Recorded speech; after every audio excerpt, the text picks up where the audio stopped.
Côte d'Ivoire, Ouattara éjecte son frère Teni Birahima Ouattara du gouvernement. Avant de commencer, n'oubliez pas de vous abonner et d'activer la cloche de notification, car cela va vous permettre de ne plus manquer les prochaines vidéos.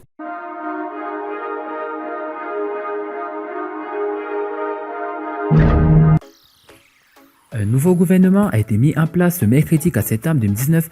Dans ce gouvernement qui compte 50 membres, le nom de Teni Birahima Ouattara, le frère cadet d'Alassane Ouattara, ne figure pas dans cette liste. Teni Birahima Ouattara dit photocopie limogénée du gouvernement.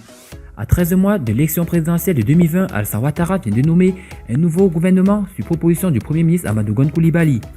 Le président ivoirien avait annoncé un remaniement ministériel après les élections locales d'octobre 2018. Si jusque-là, le président Alassane Ouattara s'était contenté d'un petit réaménagement en remplaçant Thierry Tano par Abdourahmane Cissé au ministre du pétrole, de l'énergie et des énergies renouvelables, celui de ce mercredi 4 septembre s'est voulu plus vaste.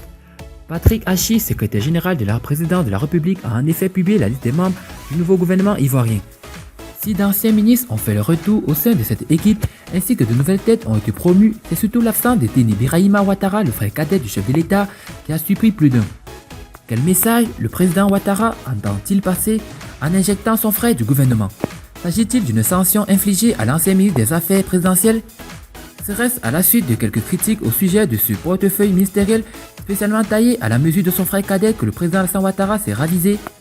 Ou plutôt la nomination du président du conseil régional du Tchologo en qualité du commandant en chef de l'unité de lutte contre le grand banditisme, une nouvelle unité de l'armée ivoirienne qui justifie ce limogeage. Notons que Christian Vabé, président du Rassemblement du peuple de Côte d'Ivoire, alternative crédible, avait exigé la démission immédiate du ministre Birahima Ouattara chargé des affaires présidentielles qu'il accuse d'être le commanditaire des escadrons de la mort en Côte d'Ivoire.